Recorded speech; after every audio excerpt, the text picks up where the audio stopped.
Look at that. Someone here you're connecting. Okay? In a different level. You're talking with each other like kahit tinginan lang, nagkakaintindihan na kayong dalawa. So this person could be already in your life. Pwedeng may relasyon na kayo or pwedeng papunta na kayo dun sa exciting part na maging legally or officially nang maging kayo. Yung iba naman, pwedeng married na kayo nito. Yung iba, hindi pa nakikilala with the moon right here. But you will connect with this person right here spiritually and energetically. Like you both understand each other, no? Kahit na magtitigan lang kayo. Woo! Grabe yun, no? Wow.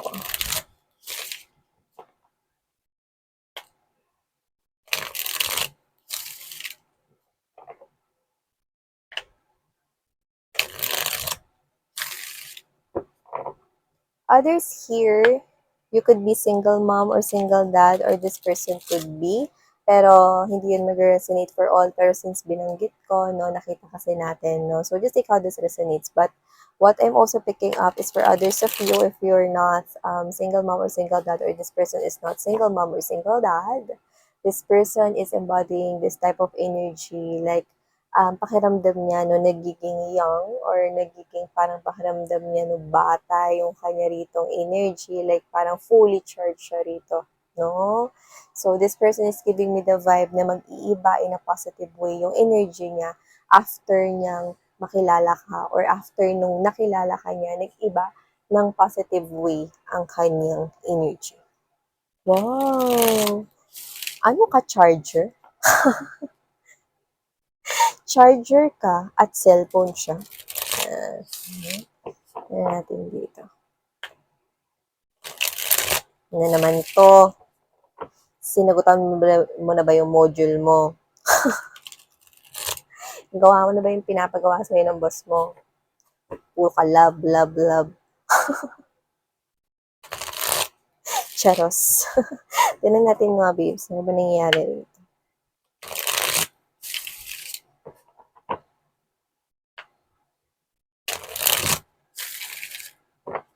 Okay, so let's go ahead and check this out for you. Collective.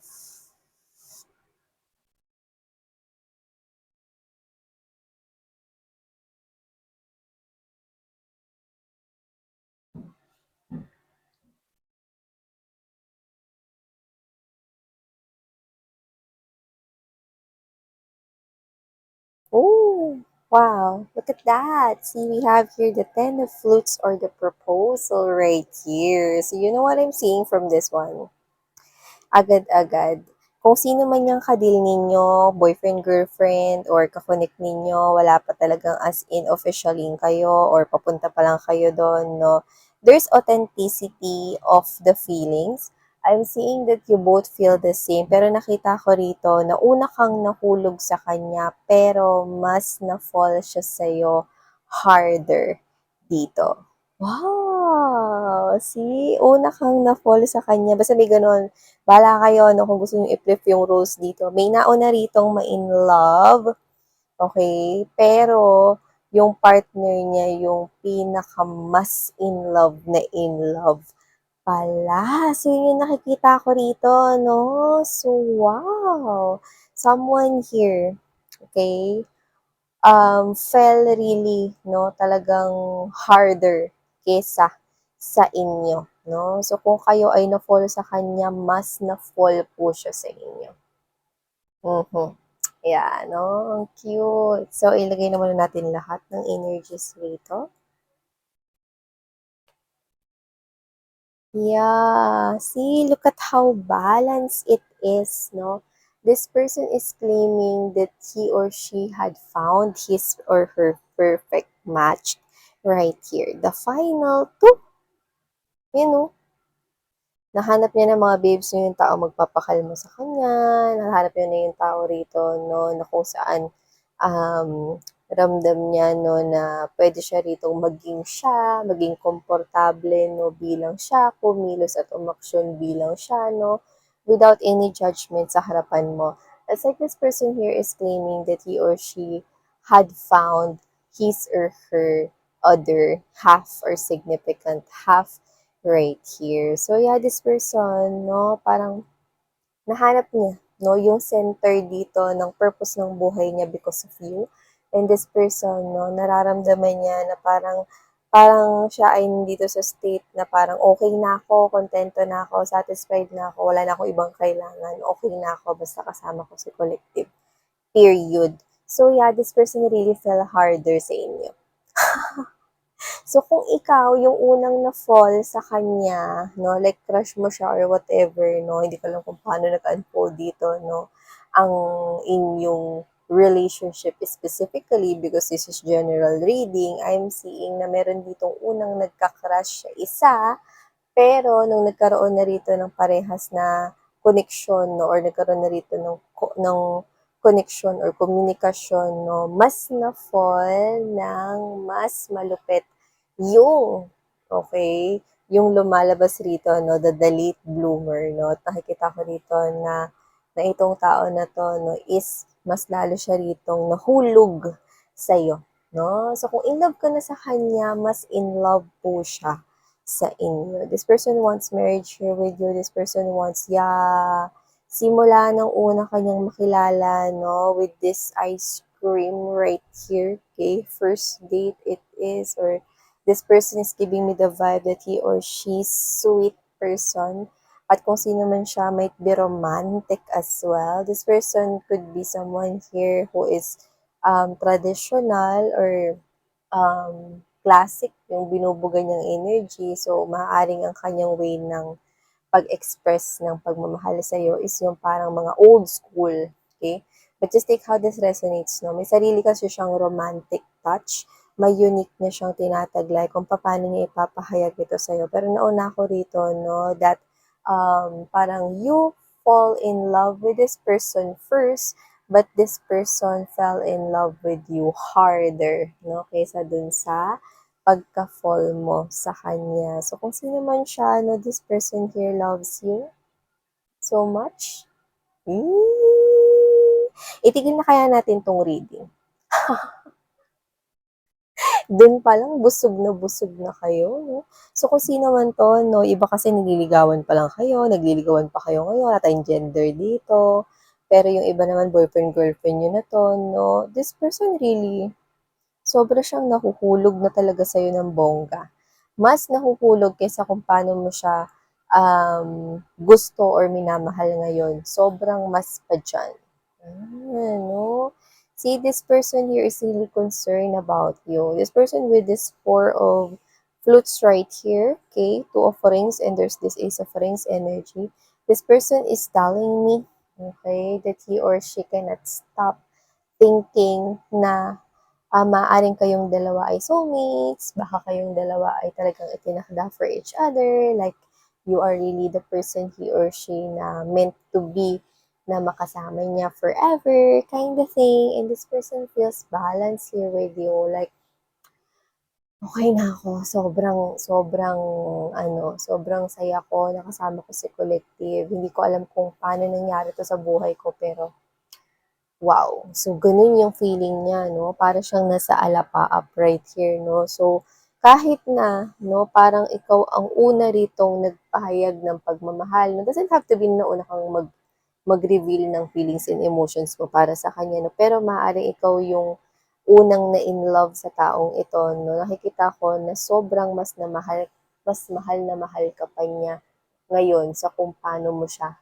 mahal na mahal. So, yan, no? Mahal na mahal mo siya, mahal na mahal ka niya, mahal na mahal ka pa niya, kaysa sa kung paano mo siya mahal na mahal. Puro pagmamahal na nakikita ko rito, kayong dalawa ay nagmamahalan, pero higit na mas mahal ka niya kaysa sa mas mahal mo siya. So, kung malaki na ang pagmamahal mo para sa kanya, higit na mas malaki pa ang pagmamahal niya para sa'yo. Wow! See? Yeah, we have here the Ten of Roses energy, Six of Mirrors energy, Silver Lining, Shoulder to Cry on, and yeah, Queen of Flutes. Ilang beses na nasaktan tong tao na to, na dahil binigay niya, no, ang kanya ritong buong puso, no, dun sa kanyang mga nakapas in relationships, okay? Binigay niya yung, yung kanya ritong oras, panahon, no? Naglaan siya rito, no, ng effort no? At binigay niya rito yung sarili niya ng buo sa kung sino-sino man ang mga ito, no?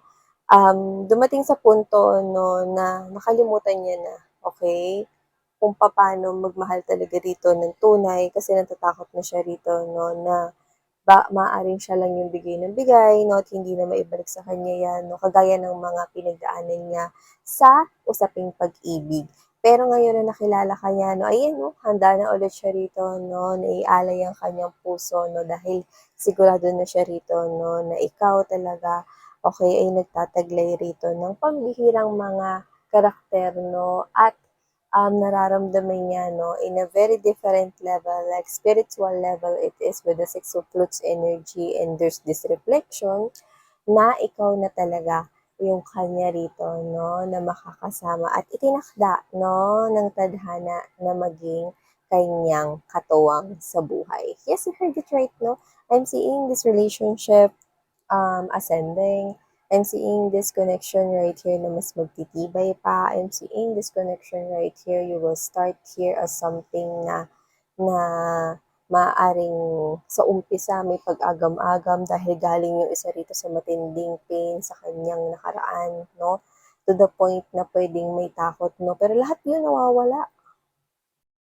Nawawala, no? Nag-fade rito, no? Dahil dumating ka na. Eh? Yee! May ganun. Sa inyo mga babes, so nakikita ko rito, no, na ikaw ang nakikita niya rito, no, nabigay ng may kapal. Yes, no. Parang kanta yun ni Sia. Yeah. Ikaw ang bigay ng may kapal. Tugon sa kanyang dasal. Yan, diba? So, kung sino man to, no, that is a wedding song. Very beautiful. Okay? So, definitely someone here wants to marry you. This person here wants to take this connection to something serious. It's a serious commitment right here. And this person really fell harder than you think. Okay? So whatever it is, this person is willing to give his or her heart for you, willing to give whatever it is that you want, and willing to support you, whatever it is. Okay? This person is ready to be your shoulder to cry on, your friend if you want that. This person do not want to do something that will make you cry or just make you feel sad. Like, no. Alam mo takot nga siya, eh. Takot siya rito 'no, na makita kang malungkot kasi kung hindi mo kaya, mas hindi niya kaya. Doesn't have to be na siya yung gagawa nun, takot nga siya rito, eh, okey, na masaktan ka in any shape, form, or way, okey. So, natatakot na siya dito na parang 'pag nakita ka niya na kunwari you're feeling down because something happened to you, like you're in a bad mood and you're sad and you're lonely, takot siya 'no na makita ka sa gano'n klase ng energy, okay? Kasi alam mo yon parang 'pag malungkot ka, malungkot din siya, okey? Parang kung hindi mo kaya yung gano'ng klase ng energy, mas hindi niya kaya, mas nasasaktan siya na nakikita ka niyang nalulungkot at umiiyak. Lalo na parang this person's heart na is parang dinudurog, gano'n yung energy. So, talagang sobrang mahal na mahal ka nito para sabihin ko yung parang puso niya na parang dinudurog na nagka-crush 'no? So, this person here doesn't have to be na hindi ka niya lalapitan if you're having a bad day 'no? Sinabi ko lang na 'pag nasasaktan ka, doble po yung sakit sa kanya. Oh. Kasi nga, this person loves you so much that I cannot measure it. Even manghiram pa ako, no, ng mga pangsukat sa mga engineering students dyan sa may kanto. Yung nagsusukat kasi dyan sa may malapit sa kalsada. So, yan ang mga babes, no. Nakita ko dito na hindi masukat ang pagmamahal niya para sa'yo sapagkat sobra kanyang minamahal, no, to the point na ayaw kanya rito nakikitang nasasaktan dahil doble po ang sakit, no. Kung hindi mo kinakaya yung pain, mas hindi niya kakayanin. At itong klase ng tao na to, no, this person here is willing na, alam mo yun, pakinggan ka, no, kahit paulit-ulit. Nung ganun ako rito, parang kahit paulit-ulit pa yung ikwento mo sa kanya, hindi siya magsasawang makinig sa'yo. Kahit ano pa yung mga bagay na yan, na basta ikaw yung nagsha-share sa kanya, okay lang, no. Masaya siya. Parang, basta nandiyan ka sa tabi niya, okay na. So, paano pag nagsalita ka pa? 'Di ba? Paano pag niyakap mo pa siya? Eh, paano pag kinis mo? Eh di wala na, hinimatay na siya. Yan, di ba? So, whatever the case may be, maybe you are not aware of this kasi medyo yung kadil ninyo has something to do with kahit kinikilig na siya, no, to the point na makikita mo yun sa energy niya, mararamdaman mo, no, or makikita mo rin sa aliwalas ng face niya, no, pero hindi siya yung as in nagpapakita nung sobrang-sobrang emosyon, no, na sobrang-sobrang siyang happy na nandiyan ka, no. Maybe you're not aware of that because of parang yung pinapakita niya no, is parang hindi halata kasi sa itsura niya, pero sa loob-loob niya, no, masayang-masaya po siya, no, na ikaw yung partner niya rito. No, parang, alam mo yun, no, parang, di ba, yung, nalala ko yung song, no, yung too many billion people running around the planet. Yan, di ba? Parang, yung chance na magkakilala kayo dahil too many billion people, no, it's like, you found each other right here because you are born to be together. That I was born for you. It is written in the stars. Yes, I was born for you.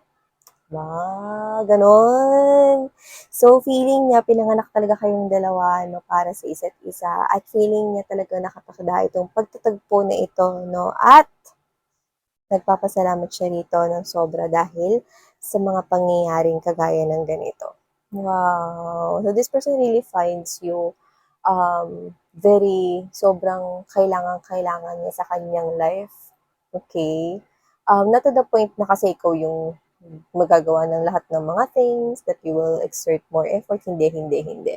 This person will be so happy, okay, na alagaan ka, okay, at samahan ka, okay, sa lahat ng pagdadaanan mo sa buhay.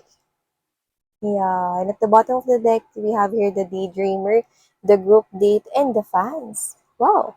So yeah, this person here could be thinking na ipakilala ka niya kung hindi ka pa niya papakilala sa mga friends niya. Nagpaplano siya ng ganyang event or okasyon na isasama ka niya or family niya yan kung hindi niya pa kayo napapakilala. Pero yun nga, no, if this is a new connection, this person is already thinking, nasa isip niya na rito, no, na ang sarap naman pakita, no, makita. Tagalog kasi. Yung mga babes, no, sarap makita na, na magkasama yung mga taong mahal niya sa buhay, tapos ikaw.